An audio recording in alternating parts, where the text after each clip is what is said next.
हमो आखा, हमो आखा।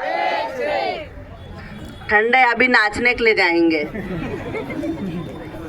साथियों, आज बड़वानी 9 अगस्त विश्व आदिवासी दिवस के उपलक्ष्य में साप्ताहिक हमारे पार्टी में 9 अगस्त विश्व आदिवासी दिवस मनाया जा रहा है।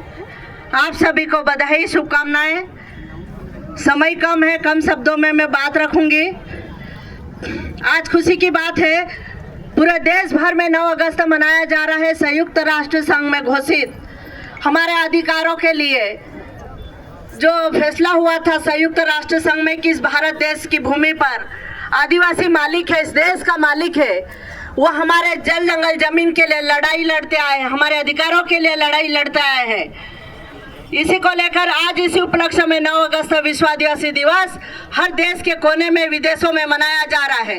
ये सौभाग्य की बात है, आपके लिए भाग्य की बात है कि हम आज समाज जन सामूहिक रूप से आज ये हर जगह छोटे छोटे क्षेत्रों में विश्व आदिवासी दिवस मनाए हैं। और हमारी एकता के साथ में आज बड़े बड़े बुद्धिजीवी और हमारे वरिष्ठ जो हमारी बहनें बेटी है, भाई बेटे, युवा बेटे, आज थोड़ा सा आप लोग ये सिर्फ डीजे पे घूमने लायक और नाचने लायक नहीं है समय।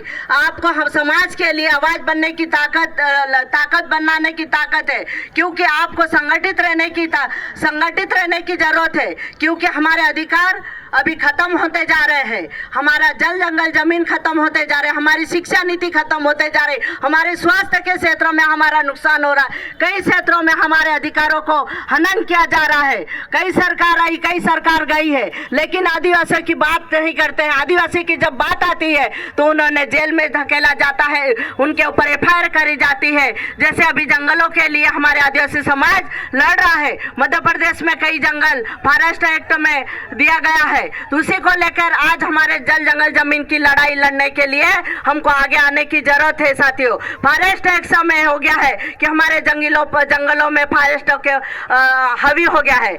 आज हमारे जंगलों में हम जा नहीं सकते, हमारे जो पशु है चरा नहीं सकते, उन्हें एक गुलाम की तरह बना दिया गया है। ये जंगल जो जंगल है हमारे मूल मालिकों, हम आदिवासी है, इस देश के मालिक है, इस जंगलों पे हमारा अधिकार है। लेकिन फॉरेस्ट एक्ट बना है, जब से हमारे अधिकारों का हनन होता जा रहा है। हमारे जंगलों पे हमारे जो पशु चरने जाते हैं उनको रोका गया है, उनको। और जहां हमारे लोग, गरीब लोग जो मजदूरी के लिए जाते हैं, पहाड़ों में लकड़ी काटने के लिए जाते हैं, उनको भी रोका जाता है। फॉरेस्ट एक्ट में यही नियम है और नीति यह निकाली है कि हमारे जंगलों में किसी भी प्रकार से अगर कोई आदिवासी जंगलों में लकड़ी लेने जाता है, कंडे बीनने जाता है, तो उसे गोली से भुना जाएगा। इस प्रकार के एक नीतियां भी आ रही है, उनको भी समझने की जरूरत है। साथियों, तो सबसे पहले हमको जल जंगल जमीन बचाने की जरूरत है। हमारे वरिष्ठ वाल सिंह भाई, हर सिंह भाई, दादा और बिलायती भाई ये कई सालों से संघर्ष कर रहे हैं। हमारे साथी लोग,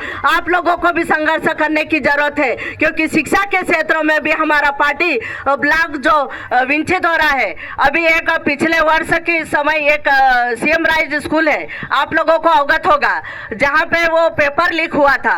उसी स्कूल में पेपर लीक हुआ था, तो इस स्कूल को, CM राइज स्कूल को परीक्षा केंद्र से हटा दिया गया है।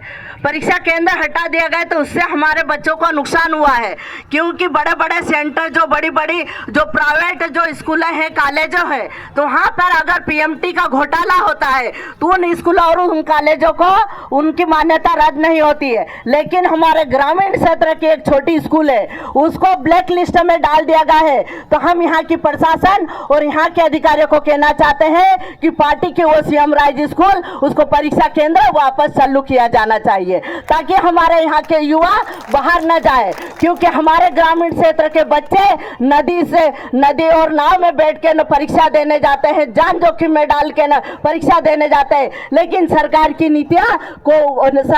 नीतियों को समझने की जरूरत है।